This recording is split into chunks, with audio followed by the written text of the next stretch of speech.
नमस्कार साथियों, सृष्टि क्लासेस नौहर के इस ऑनलाइन प्लेटफॉर्म पर आप सब लोगों का बहुत बहुत स्वागत है। मैं नितिन शर्मा आज आपके सामने एक नया खबर लेकर हाजिर हुआ हूं। जैसा कि दोस्तों आप सबने सृष्टि क्लासेस के लास्ट वीडियो में देखा होगा, या फिर आप जैसे ही एग्जाम स्कोर कार्ड आपने सीईटी का जो आपने डाउनलोड किया है उसके बाद खबरें इस तरह से दौड़ रही है कि पता नहीं किस तरह से इस एग्जाम को बाद जो मेंस परीक्षाएं होगी उनको पूरा करवाया जाएगा। आज मैं एक बहुत बड़ी खबर लेकर आया हूं। वो खबर ये है कि खुद बोर्ड कंफ्यूज हो गया है और उसने कार्मिक विभाग से ये सलाह मशवरा करने की कोशिश कर रहा है। काव्यात चल रही है कि भाई साहब आप हमें सुझाव दो, हम उस बारे में भी डिस्कस करेंगे। आप 2 मिनट बने रहिएगा मेरे साथ और उस खबर पे चलते हैं। दोस्तों सीईटी का आपने एग्जाम दे दिया है। सीईटी 12वीं का स्कोर कार्ड आना बाकी है, ग्रेजुएशन का हो चुका है। कल के वीडियो में अगर हम देखें, आप हमारे आई बटन पे क्लिक कर लेना, उसमें हमने बताया था कि अभी तक सीईटी के बाद होने वाली परीक्षाएं जो मेंस है उनकी अभ्यर्थना भेजना ही बाकी है। उनकी कब अभ्यर्थना भेजी जाएगी और कैसे कैसे विज्ञप्ति जारी होगी वो सारी डिटेल उसमें बताई है। पर आज एक नया पेच फंसा हुआ है जिस पे लगातार मीटिंग चल रही है, लगातार मामला फंसा हुआ है। वो ये है दोस्तों कि सीईटी, अगर बात करें सीईटी में 15 गुना अभ्यर्थियों के चयन पर अटका चयन बोर्ड। चयन बोर्ड खुद जो है अधीनस्थ बोर्ड की बात करें तो ये अटका हुआ है। इसने कार्मिक विभाग से सुझाव मांगा है कि भाई साहब करें तो करें क्या। आखिरकार जज्बात पलट गए, हालात बदल गए, सारा कुछ हो गया, मामला खराब है। अब क्या करें, ये बोर्ड खुद कंफ्यूज है। दोस्तों देखो खबर मैं बांच के बताता हूं। जैसे ही खबर आई मेरे सामने, राजस्थान कर्मचारी चयन बोर्ड ने समान पात्रता परीक्षा स्नातक स्तर, क्योंकि अगर स्नातक वाला मामला क्लियर हो जाएगा तो 12वीं वाला तो अपने आप ठिकाने लगा देंगे ये लोग। परिणाम जारी करते हुए 8 लाख अभ्यर्थियों का स्कोर कार्ड जारी कर दिया था। इसमें अब 15 गुना को लेकर चयन बोर्ड जो है वो कंफ्यूज है। और 15 गुना अभ्यर्थियों का चयन बोर्ड कौन से मापदंडों से, ये इंपॉर्टेंट लाइन है, चयन बोर्ड अटक गया है कि किन मापदंडों को ध्यान में रखते हुए इनका जो है आगे मेंस के लिए अभ्यर्थना जारी करें और विज्ञप्ति जारी करें। सिलेक्शन किसका करें, 15 गुना का तो कह दिया था। इस पे मैं पूरी डिटेल से समझाऊंगा दोस्तों, बस 1 मिनट और बने रहिएगा। अब मैं आपको बताता हूं पूरा जो मामला है वो कहां पे और अटक गया है। देखो क्या है, इस परीक्षा की अगर और बात करें तो बोर्ड ने कार्मिक विभाग से सुझाव मांगा है। इस परीक्षा में 11.27 लाख अभ्यर्थियों ने आवेदन किया था। जैसा कि हमने अभी अभी बताया कि वो उसमें 8-10 लाख जो बच्चे हैं उन्होंने पेपर दिया है और उनका स्कोर कार्ड जारी हुआ है, विज्ञप्ति जारी की जाएगी। अब जितना जल्दी हो उसके अलग अलग भर्तियों की विज्ञप्ति तो जारी करनी पड़ेगी, पर परीक्षा के जरिए जैसे प्लाटून कमांडर हो गया, जिलेदार हो गया, पटवारी हो गया, ये कनिष्ठ सिंचाई सेवा, कनिष्ठ लेखाकार, तहसील राजस्व लेखाकार, पर्यवेक्षक जो महिला है, अधिकारिता, ये सारी की सारी वैकेंसीज किसके अंडर में आ रही थी, इसके सीईटी ग्रेजुएशन के। पर कहानी क्या हुई दोस्तों, ये मामला अटक गया है कि इनका 15 गुना कैसे करें। और साथ में ये कंफ्यूजन हो गई है कि अगर 15 गुना ना करें तो प्रतिशत पे कर दें क्या, और प्रतिशत पे करें तो कैसे करें। तो इस पे बोर्ड अब पूरा कंफ्यूज है और मैं आपको दिखाता हूं दोस्तों। इसके साथ साथ एक और, हरिप्रसाद जी जो है चेयरमैन हमारे, ये पूरा आईपीएस रहे हुए हैं। हरिप्रसाद जी जो हैं अधीनस्थ बोर्ड के चेयरमैन, इन्होंने कहा हमने कार्मिक विभाग से सुझाव मांगा है 15 गुना अभ्यर्थियों का चयन के लिए कौन सा फॉर्मूला अपनाएं, इसके लिए राय ले रहे हैं। अब मैं एक बात आपको बताता हूं दोस्तों, अपने बागड़ियों में कहते हैं ना, पहले भाव पक्का कर लेते हैं, पीले चावल भी हो जाते हैं, सारा मामला सेट हो जाता है, और फिर ये लास्ट टाइम में भागे फिरते हैं कि भैया दुल्हनिया और दूल्हे के फेरे कहां पे करवाएं। या फिर ये ऐसे कंफ्यूजन हो जाती है लास्ट टाइम में आके कि यार अब कितने बरातियों को रखें, या उस शादी को लेकर अगर ये कहे कि बुआ फूफा को बुलाना है कि नहीं बुलाना है। ऐसी जो हरकतें करते हैं समाज में, वैसे ही अधीनस्थ बोर्ड कर रहा है। जब आप लोगों को ये पता था, सोचने वाली बात है, आपने कब फरवरी और जनवरी के लास्ट में पेपर करवाए थे और कब आपने नवंबर में अपने फॉर्म भरवा लिए थे। उसमें आपने 10 पेज का एक कुंकू पत्री तो लिख दिया था और उसमें आपने सारी डिटेल डाल दी थी, 15 गुना लेंगे फलां ढिमका। पर आपने क्या 6 महीने से बेरोजगारों का ये सवाल नहीं हो सकता, क्या आपने 6 महीने से इतना सारा भी काम नहीं करा कि साहब किस तरह से इसकी कट ऑफ जारी की जाए, किस तरह से मेंस परीक्षा करवाई जाए? क्या आपने सोचा ही नहीं? क्या आप अधीनस्थ बोर्ड माननीय है हमारे, क्या आप इतना बिजी रहते हैं कि आपको यही नहीं पता कि आपके जिस सीईटी पहली बार एग्जाम हो रहा है उसकी नियम शर्तें भी आप, अगर इसके नियम शर्तों में पेच फंस जाता है तो कल को कोई और रिट लगाया देगा, ये तो 7 भर्तियां अटक जाएगी, इस पे तो 8 भर्तियां अटक जाएगी। इसके पीछे कितने सारे बच्चों का रोजगार और जीवन अटका हुआ है, इसके बारे में चिंता ही नहीं है। इसी बात पर मैं चर्चा कर रहा हूं दोस्तों कि अभी जो कंफ्यूजन मैं बताऊंगा आपको, कितना बड़ा कंफ्यूजन है, उसमें ये डूबे जा रहे हैं। अभी तो हाहाकार मचने वाला है। अभी मैं आपको बताता हूं, ये कह रहे हैं कि चयन बोर्ड ने कौन सा फॉर्मूला अपनाए, इसके लिए ये कह रहे हैं कि हम राय ले रहे हैं। दूसरी तरफ हमारे जो यादव जी हैं प्रदेशाध्यक्ष, ये बेरोजगार एकीकृत जो संघ है उनके वो हैं जो चीफ होते हैं, सीईटी के संबंध में स्थिति स्पष्ट की जाए ताकि बोर्ड भर्ती की प्रक्रिया शुरू करें, लाखों बेरोजगारों का इंतजार कर रहे हैं। यादव जी से मैं गुजारिश और कर देता हूं सृष्टि परिवार की तरफ से, यादव जी ये बात 3 महीने पहले उठा दी जाती तो आज ये मामला पेच फंसता ही नहीं, हकीकत ये थी। अब हम तीसरी बात और देखें, यहां पे ये जो है लास्ट में इस खबर के कि साहब अधीनस्थ उप जेलर, ये मैंने यहां पे बाल जो है मैंने छोड़ दिया था, अभ्यर्थी आवेदन कर सकेंगे स्कोर कार्ड के आधार पर, सीईटी के स्कोर कार्ड, लेकिन 15 गुना अभ्यर्थी किस आधार पर चयनित होंगे, इसका नियम बनने के बाद ही मुख्य। जब आपने 7 भर्तियां सीईटी के अंडर में डाल दी, इसकी नियमावली आपने तय नहीं की और आपने परीक्षा करवा दी, स्कोर कार्ड जारी कर दिया, और अब जब फाइनल टाइम आ चुका है तब आप ऐसे खबरें, ऐसे सुझाव मांग रहे हैं, वो कर रहे हैं, वो कर रहे हैं, इसमें पूरा 15-20 दिन चले जाएगा।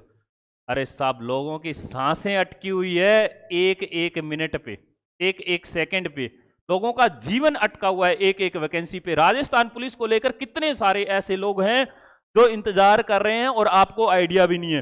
दोस्तों मैं बताता हूं आपको ये कंफ्यूजन कहां पे हो रही है। हम पहले ये मामला अच्छे से क्लियर करते हैं, मैं आपको बताता हूं दोस्तों कैसे ये अटक रहा है। सीईटी का पहले नोटिफिकेशन आया, सुनते जाओ आप बात ध्यान से, आपको पूरा मामला मैं समझा के जाऊंगा। पहले नोटिफिकेशन आया, इस नोटिफिकेशन में इन्होंने भाई साहब ने ये कह दिया था कि साहब अधीनस्थ बोर्ड ने हम 15 गुना विद्यार्थी, इसका जो कुल रिक्तियां होंगी, आप देख लेना दोस्तों, कुल रिक्तियों की बात कर रहा था अधीनस्थ बोर्ड उस टाइम, कुल रिक्तियों के 15 गुना। ठीक बात है, इतनी सी लाइन लिखी पहले पेज में, जब आप नीचे वाला एक पैराग्राफ छोड़ के ऊपर वाले में देखोगे ना, सेकंड लाइन में नीचे लिखा होगा कि 15 गुना कुल रिक्तियों के।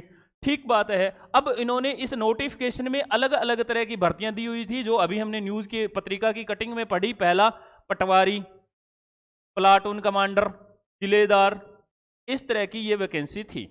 अब मैं आपको एक बात पूछ रहा हूं, ये हमारी पटवारी की वैकेंसी है, 79 शो कर रखी है, मैं 100 इसको मानता हूं, कैलकुलेशन के हिसाब से थोड़ा दुरुस्त रहेगी, हमें आसानी रहेगी। इसको हमने कहा 15 गुना हो गया, 15 गुना में दोस्तों हमने कहा ये हो गए 1500 विद्यार्थी। बैठे कितने दोस्तों, मैं बता रहा हूं आपको, अभी अगर इस खबर में देखोगे तो आप, ये कह रहा है 8 लाख अभ्यर्थियों का स्कोर कार्ड जारी किए। ठीक बात है। अब 8 लाख हैं बटे, मैं कर रहा हूं 8 लाख। अब कहानी क्या है, 8 लाख में से क्या मात्र 1500 बच्चे पटवारी के लिए फॉर्म भर पाएंगे, बाकी के सारे रह जाएंगे? ये सबसे बड़ा कंफ्यूजन है। कंफ्यूजन कहां अटका हुआ है, 8 लाख में से क्या सिर्फ मात्र 1500 विद्यार्थी जो हैं वो फॉर्म भर पाएंगे? नहीं दोस्तों। अब इसमें एक और मैं पेच फंसाता हूं आपको। देखो, एक होता है कैटेगरी जनरल, एक होता है ओबीसी, एक होता है ईडब्ल्यूएस, एक होता है एससी, एक होता है एसटी। अब इसमें जो जनरल कैटेगरी है, सबको पता है इसमें मेरिट सबसे ज्यादा हाई रहती है। इसको वैसे अनरिजर्व्ड कैटेगरी भी बोलते हैं दोस्तों। इसको अनरिजर्व्ड मतलब जो सबसे ज्यादा नंबर लेगा, चाहे वो कोई सी भी कैटेगरी का, वो इसी में आता है। अब सोचने वाली बात दोस्तों ये है कि अगर 15 गुना विद्यार्थी लिए जाएंगे तो मैं मान के चलता हूं कि इस 8 लाख में से 2 लाख विद्यार्थी टॉप रैंक मारने वाले इसमें होंगे। कैसे? 1 रैंक से लेकर 2 लाख रैंक तक, अगर मैं कहूं बाकी का कैटेगरी पे छोड़ दो, ऐसा मान के चलते हैं 2 लाख विद्यार्थियों तक जनरल कैटेगरी में होंगे। अब देखो दोस्तों, जो भी ये 1500 होंगे, क्या ये इस जनरल से ही उठेंगे? बिल्कुल उठेंगे। कैसे? क्योंकि टॉप रैंक की बात करें, 1 नंबर पे मैं कहता हूं ए खड़ा है, 2 नंबर पे बी है, इस पे 3 नंबर पे सी है, इस तरह से करते करते 2 लाख नंबर पे मैं कहता हूं रमेश खड़ा है, 2 लाख नंबर पे। अब जो ये 1 से 1500 तक रैंक पे आए, तब तक यहां पे आते आते अन्नू कुमारी आ चुकी थी। अब ये ओबीसी की बच्ची थी, अनरिजर्व्ड में इसने टॉप रैंक हासिल की, ये पहुंच गई। अब ये 1500 विद्यार्थी पटवारी में पहुंच गए, कहां पे, टॉप में, और इन्होंने फॉर्म भरवा दिया जैसा कि अधीनस्थ बोर्ड ने पहले दिन अपना नोटिफिकेशन जारी किया था उसमें। बाकी की कैटेगरी वाले कहां जाएंगे साहब, ये तो मर गए। अगर आप टॉप 15 गुना ले रहे हो, टॉप 15 गुना तो टॉप रहेंगे ना, जनरल वाले निकल गए, बाकी के कहां जाएंगे। पहला कंफ्यूजन दोस्तों मेरा समझ आ गया आपको। पहला कंफ्यूजन, क्या टॉप 1500 लेंगे तो बाकी कैटेगरी वाले रह जाएंगे। दूसरा, इसमें जो कंफ्यूजन है एक और, इसमें महिलाओं का भी आरक्षण है, इसमें विडो और डाइवोर्सी का भी है, एमबीएस कैटेगरी का भी होता है। अब दोस्तों सोच के देखो, बाकी कैटेगरियां ये तो सब की सब बर्बाद हो जाएगी, सिर्फ जनरल में टॉप रैंक हासिल करने वाले बच्चे निकल जाएंगे। क्या ओबीसी में जो बच्चा टॉप रैंक हासिल किए बैठा है वो हक नहीं है। और यहां पे तो रैंक ऐसे लगने वाली है, स्कोर कार्ड के हिसाब से देखें तो किसी के नंबर आ रहे हैं साहब 300 में से 210, किसी के 209, किसी के 208। एक नंबर की वजह से आप उसको पटवारी के एग्जाम से वंचित करवा दोगे। पहला कंफ्यूजन है। दूसरा कंफ्यूजन ये है कि जब हमने कह दिया था कि साहब हम 15 गुना विद्यार्थी लेंगे, ये गुना कह रहा हूं मैं, तो फिर प्रतिशत का सवाल उठ रहा है। अब बोर्ड सोच रहा है कि क्यों ना प्रतिशत का कर दें, क्योंकि 8 लाख विद्यार्थियों का स्कोर कार्ड जारी हुआ है, इनमें ना करते करते जो है 3 लाख विद्यार्थी तो जीवन में सीरियस होंगे जो पढ़ने वाले होंगे, या 3 लाख विद्यार्थी तो ऐसे होंगे जिनके 40% या 50% मार्क्स आए होंगे। उनका क्या कसूर था साहब, 15 गुना आपने तो कह दिया।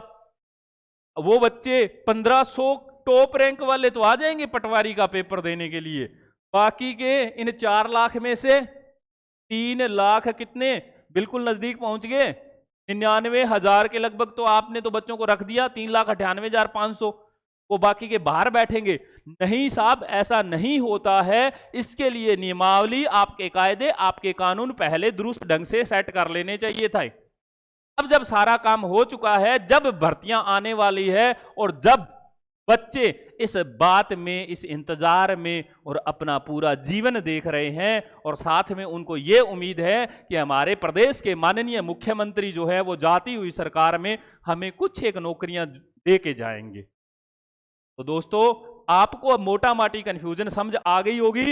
एक तो क्या 15 गुना डायरेक्ट उठाएं जो टॉप के विद्यार्थी हैं, क्या ऐसे पॉसिबल है? अगर आप चाहते हैं कि नहीं, इस देश में, इस राज्य में वही आदमी नौकरी करेगा जो टॉप में आएगा और 15 गुना में आना चाहिए, कोई कैटेगरी वाइज सिस्टम नहीं है, तो ये तो देश को, संविधान को, हमारे उसके रिजर्वेशन वाले चैप्टर को आप तो चैलेंज करने की कोशिशें हो रही है। अगर आप ऐसा चाहते हैं कि टॉप 1500 विद्यार्थी ही निकले, तो आप नीचे कमेंट बॉक्स में करके अपना वोट जरूर डालें। दूसरा, जो लोग चाहते हैं कि कैटेगरी वाइज 15 गुना हो, तो दोस्तों कैटेगरी वाइज वाले जरूर बताएं। कैटेगरीज वाइज वाले कैसे? जैसे मान लो 100 पटवारी की सीटें हैं, इसमें से अगर हम कहें कि साहब 30 मान लो जनरल की है, अगर हम इसके बाद बात करें 10 ओबीसी की है, 10 ईडब्ल्यूएस की है, और मान लो एससी एसटी इसी तरह से है, तो इनके 15 गुना मतलब जो टॉप के 150 विद्यार्थी, इनके 15 गुना मतलब ईडब्ल्यूएस कैटेगरी में